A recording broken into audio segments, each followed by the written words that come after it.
Hello दोस्तों, कैसे हाल चाल हैं। टैट और सी टैट के रिजल्ट्स के वेट ना करें। सुपर टैट की तैयारी आपने आरंभ कर दी होगी, मेरा विश्वास है। इस तैयारी को शुरू करने से पहले एक बार ज़रा हमें एनालिसिस कर लेना चाहिए कि 2018 जो 68,500 और 2019 जो 69,000 वाली भर्ती थी, उसमें पेपर का पैटर्न क्या था।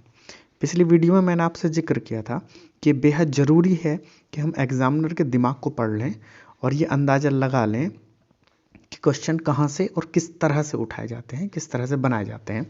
आज की वीडियो में यही चीज़ें आपके सामने मैं प्रस्तुत करने जा रहा हूँ। 2018 और 2019 के पेपर में जो 30 नंबर वाला सिलेबस में सेक्शन लगा हुआ है, समसामयिकी घटनाएं वाला 30 नंबर का, उसमें आज हम एनालाइज करेंगे कि 2018 और 2019 में किस सेक्शन से कितने क्वेश्चन किस तरह से पूछे गए हैं। और मेरा विश्वास है कि यदि आप इस वीडियो को सही से और पूरा देखेंगे तो आप 2022 के लिए इस सेक्शन को बहुत अच्छे से तैयार कर पाएंगे। 30 नंबर का सेक्शन है, बहुत इंपॉर्टेंट सेक्शन है, इसलिए ज़रा ध्यान से देखें। आइए शुरू करते हैं वीडियो को। देखिए, पहले एक बार सिलेबस पर नज़र डाल लेते हैं। ये 30 क्वेश्चन आते हैं और 30 क्वेश्चन 30 ही नंबर के होते हैं, समसामयिकी और सामान्य ज्ञान से। पहला जो है वो समसामयिकी महत्वपूर्ण घटनाएं नाम से होता है, जिसमें अंतर्राष्ट्रीय, राष्ट्रीय और प्रादेशिक ये तीनों आती हैं। राष्ट्रीय घटनाएं, अंतर्राष्ट्रीय घटनाएं और प्रादेशिक तीनों प्रकार की घटनाएं उसमें शामिल होती हैं। उसके बाद दूसरा स्थान, उसके बाद तीसरा व्यक्ति, स्थान और व्यक्ति, उसके बाद रचनाएं, फिर राष्ट्रीय और अंतर्राष्ट्रीय पुरस्कार, खेल, दिवस, नियुक्तियां, भारतीय संस्कृति और कला। इस तरह से सारे टॉपिक हैं जो 30 नंबर को कवर करते हैं। इसमें कुछ टॉपिक बहुत इंपॉर्टेंट हैं, जिसमें हम अभी देखेंगे कि वो कौन सा सेक्शन है इन 10 पॉइंट्स में से जो बहुत ज़्यादा महत्वपूर्ण है, और वो कौन सा सेक्शन है जहाँ पर हम टू द पॉइंट चीज़ों को पढ़ सकते हैं और बड़ी आसानी से अंदाज़ा लगा सकते हैं कि क्वेश्चन कहाँ से आएगा। चलिए सीधे प्रश्न पत्रों की ओर चलते हैं 2018 और 2019 के। पहला टॉपिक लेते हैं अंतर्राष्ट्रीय, राष्ट्रीय और प्रादेशिक समसामयिकी और जो सामान्य घटनाएं हुई हैं उनसे जो आए हैं। 2018 में 68,500 और 2019 में 69,000 भर्ती हुई थी 2019 में, और 2018 में ये 68,500 वाली भर्ती हुई थी। लेकिन इन दोनों को करने से पहले एक बात हमें ध्यान रखनी है कि 2018 वाली ये भर्ती जो थी ये ऑब्जेक्टिव नहीं थी, इसमें ऑब्जेक्टिव मार्किंग नहीं थी, इसमें शॉर्ट आंसर टाइप क्वेश्चन थे, शॉर्ट आंसर देना था उनका। जबकि 2019 वाली जो भर्ती थी 69,500 वाली, यहाँ पर ऑब्जेक्टिव क्वेश्चन थे, जिसमें ऑप्शन मिलते हैं ABCD और वहाँ पे हमें किसी एक को टिक करना होता है। तो इस तरीके से दोनों पेपर्स की प्रकृति में थोड़ा सा फ़र्क था, लेकिन फिर भी हम ये बहुत अच्छे से जान सकते हैं यदि पेपर को एनालाइज करें कि किस सेक्शन से कितने क्वेश्चन पूछे गए। पहले देखते हैं, यहीं से देखें, राष्ट्रीय, अंतर्राष्ट्रीय और प्रादेशिक घटनाओं से 2018 में 5 प्रश्न पूछे गए, जबकि 2019 में भी 5 ही प्रश्न पूछे गए। अब देखते हैं प्रश्नों की प्रकृति कैसे बदली। 2018 में एक प्रश्न है, उत्तर प्रदेश के किस शहर को भारत का सिराज कहा गया। तो ये उत्तर प्रदेश से आया हुआ प्रश्न है। नैमिषारण्य पवित्र स्थल उत्तर प्रदेश के किस राज्य में है, उत्तर प्रदेश के किस जिले में है। तो ये दोनों प्रश्न उत्तर प्रदेश से है। सर्वाधिक चीनी उत्पादन करने वाला भारतीय राज्य, ये भी उत्तर प्रदेश है, तो इसलिए ये प्रश्न भी हम उत्तर प्रदेश से मान सकते हैं। उत्तर प्रदेश में किस वर्ष भाग्य लक्ष्मी योजना आरंभ हुई। तो ये भी उत्तर प्रदेश की एक योजना है, उत्तर प्रदेश में, ये भी उत्तर प्रदेश का प्रश्न हुआ। और कांडला बंदरगाह का परिवर्तित नाम क्या है। तो एक परिवर्तित नाम वाला अलग क्वेश्चन हो गया। इस प्रकार ये कुल 4 प्रश्न यूपी से थे, बाकी एक प्रश्न ये कह सकते हैं राष्ट्रीय स्तर का था, जबकि अंतर्राष्ट्रीय स्तर से यहाँ कोई भी प्रश्न नहीं था। अब देखते हैं प्रकृति कैसे बदलती है 2019 में। 2019 में भी यहाँ से 5 ही प्रश्न आए। मानव विकास सूचकांक HDI पहला प्रश्न आया। 2018 में कितना था। 2018 में भारत का सबसे तेज सुपर कंप्यूटर, उसके बाद भारत की पहली इंजन रहित ट्रेन, ये भारत से था। उसके बाद ग्लोबल हैप्पीनेस इंडेक्स। तो देखते हैं हम इंडेक्स से यहाँ पर 2 प्रश्न आए हैं, एक HDI और एक ग्लोबल हैप्पीनेस इंडेक्स का। और तीसरा प्रश्न था रामायण सर्किट किन देशों में आरंभ हुआ है। ये एक इंटरनेशनल प्रोजेक्ट था इंडियन गवर्नमेंट का। तो इस तरह से हम देखते हैं कि यहाँ भारत से आने वाला एक प्रश्न जो हम मान सकते हैं वो ये भारत की इंजन रहित ट्रेन और भारत का सबसे तेज सुपर कंप्यूटर है। बाकी ये तीनों क्वेश्चन या तो इंटरनेशनल लेवल के मान लें, भारत से तो रिलेटेड है ही और भारत का स्थान पूछा है। फिर भी यहाँ प्रश्न की प्रकृति बदल गई है। जहाँ 2018 में 5 प्रश्नों में से 3 प्रश्न उत्तर प्रदेश से थे, वहीं 2019 में एक भी प्रश्न उत्तर प्रदेश से नहीं आया है। तो आप समझ सकते हैं कि आने वाले टाइम में हमें ये बात ध्यान रखनी है कि हमें उत्तर प्रदेश भी पढ़ना है और राष्ट्रीय और अंतर्राष्ट्रीय भी पढ़ना है। दूसरे टॉपिक की तरफ चलते हैं, स्थान। 2018 में स्थान से 3 प्रश्न आए, जबकि 2019 में यहाँ से 4 प्रश्न आए, लेकिन प्रश्नों की प्रकृति बदली। कैसे बदली देखते हैं, आइए। 2018 में स्वच्छ सर्वेक्षण 2017 के अनुसार सबसे स्वच्छ शहर पूछा गया भारत का। इसको करंट अफेयर्स में हम शामिल करते हैं, लेकिन स्थान से रिलेटेड है। 48वें अंतर्राष्ट्रीय फिल्म महोत्सव का आयोजन स्थल पूछा गया। स्वामी विवेकानंद ने विश्व धर्म सम्मेलन के किस शहर में भाषण दिया था।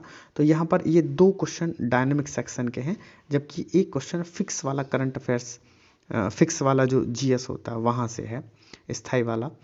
तो इस प्रकार ये 3 प्रश्न थे।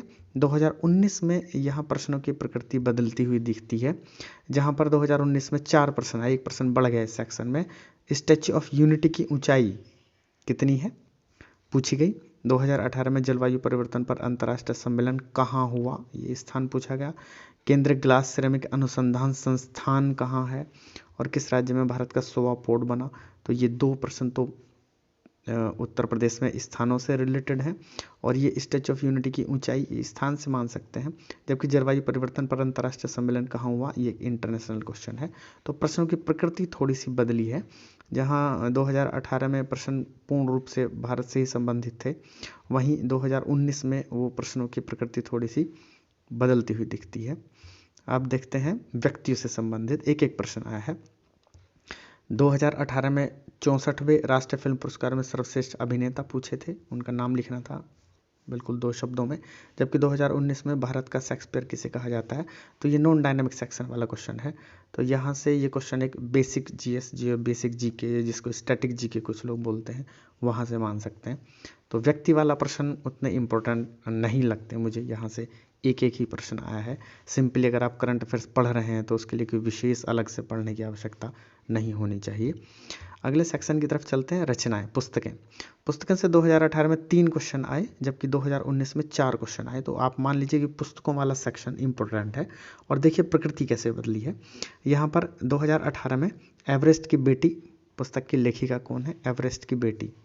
अकबरनामा किसने लिखी और किस पुस्तक के लिए रविन्द्रनाथ टैगोर को नोबेल प्राइज़ मिला। तो ये केवल एक प्रश्न है जो डायनेमिक सेक्शन का है, यानी कि करंट अफेयर्स वाला है। बाकी अकबरनामा और रविन्द्रनाथ टैगोर को किस पुस्तक के लिए नोबेल मिला, ये स्टैटिक जीके वाले क्वेश्चन हैं। यानी हमें जो प्राचीन काल, मध्यकाल, आधुनिक काल की जो बहुत प्रसिद्ध पुस्तकें हैं वो पढ़ लेनी चाहिए, और जो करंट डायनेमिक में चल रही हैं अभी करंट अफेयर्स की बुक्स है, उन पर भी ध्यान देना होगा। 2019 में प्रकृति बदली, मिल्कमैन उपन्यास जो स्टैटिक जीके में शामिल होता है। एग्जाम वॉरियर्स करंट अफेयर्स की बुक थी, प्रधानमंत्री जी द्वारा लिखी गई। एक्सीडेंटल प्राइम मिनिस्टर, पूर्व प्राइम मिनिस्टर के द्वारा लिखी गई पुस्तक थी, ये भी करंट अफेयर्स में हम मान सकते हैं, हाल फिलहाल में चर्चा में रही है।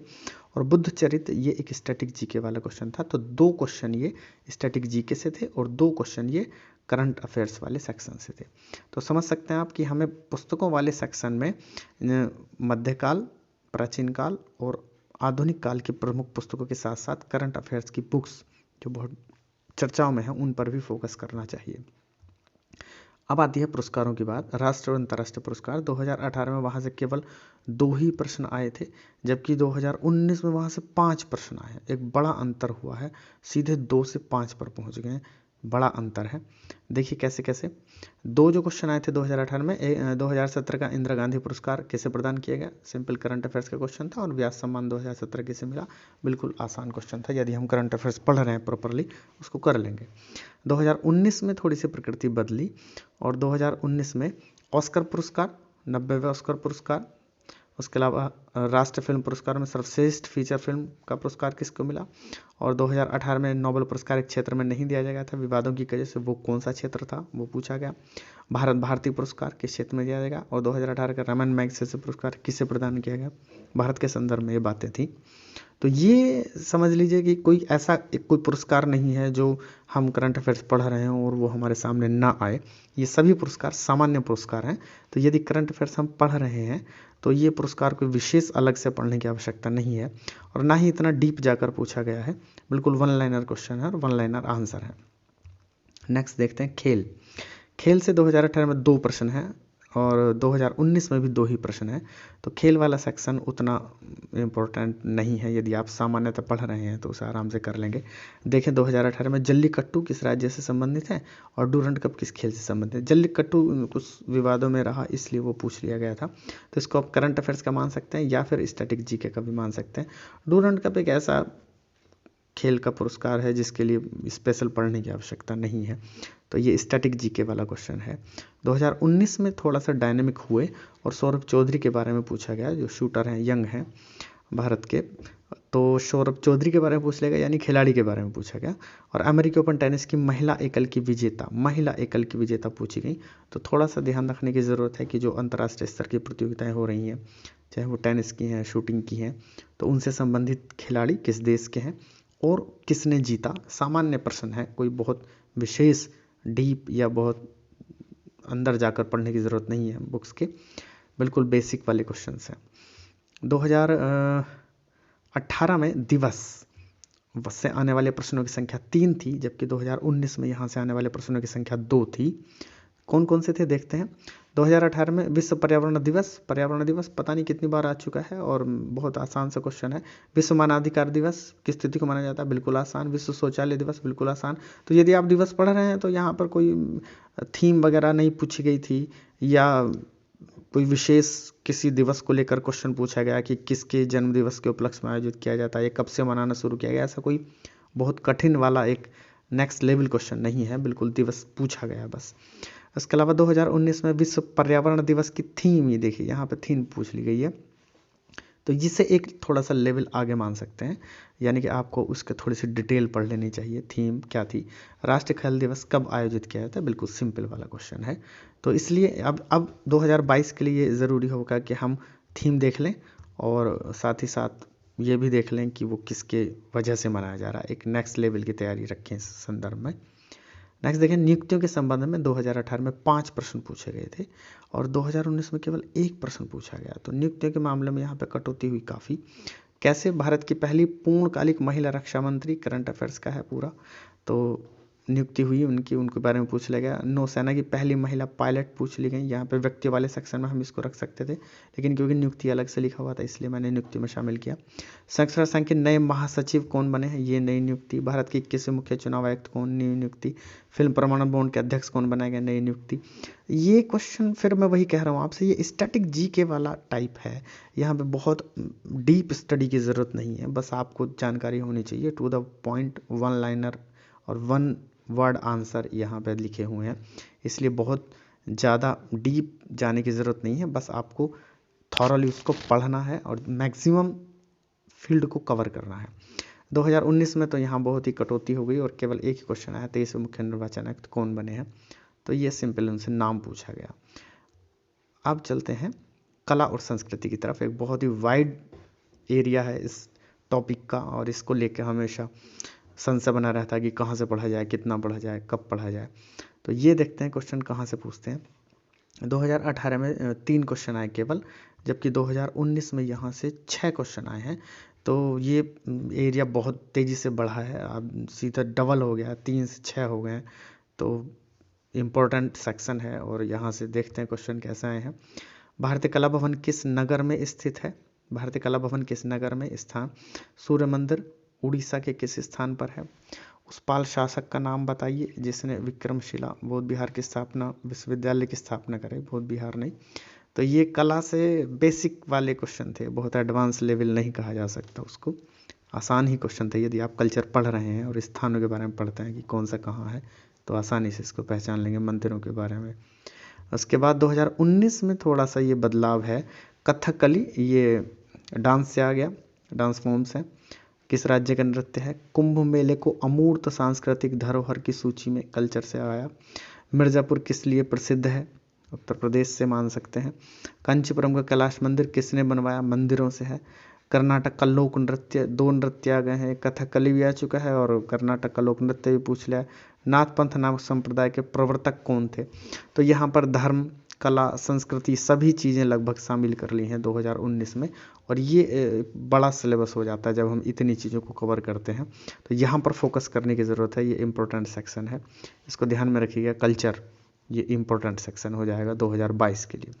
आदि में ऐसा कुछ भी कर सकते हैं। अब देखिए 2018 में 3 क्वेश्चन फिर भी मैंने रख लिए वहाँ। पेपर गोल्ड किसे कहा जाता है, लाल ग्रह किस ग्रह को कहा जाता है, और राष्ट्रीय साक्षरता मिशन कब शुरू हुआ? इसे दिवस वाले में रख सकते थे, लेकिन क्योंकि ये मिशन है, अलग है, तो ये 3 क्वेश्चन आए थे। जबकि इस प्रकार 2018 में यहाँ तक आते आते 30 क्वेश्चन आ जाते हैं, और 2019 के लिए कोई क्वेश्चन यहाँ नहीं बचा। तो यहाँ 2019 में आदि वाले सेक्शन से कोई क्वेश्चन नहीं आया है। इस प्रकार 30 क्वेश्चन 2019 और 2018 के पढ़ने के बाद हमें समझ में आता है कि हमारी स्ट्रेटेजी किस तरह से रखनी चाहिए। कल्चर, नियुक्तियाँ, व्यक्ति, खेल जैसे पोर्शन है जहाँ से हमें कवर करना है। और ये 30 के 30 क्वेश्चन पूरे के पूरे बंधे हुए सिलेबस से आए हैं, इसलिए बाहर से एक्स्ट्रा चीज़ें पढ़ने की ज़रूरत नहीं है। बुक्स पढ़ें, राइटर्स पढ़ें, ऑटोबायोग्राफी किसकी हैं वो पढ़ें, और जल्द ही इन एक एक टॉपिक के ऊपर मैं क्वेश्चन आंसर लेकर आपके लिए आऊँगा, और बहुत इंपॉर्टेंट क्वेश्चन आंसर वीडियोज़ के साथ आपके साथ शेयर करूँगा। थैंक यू, धन्यवाद।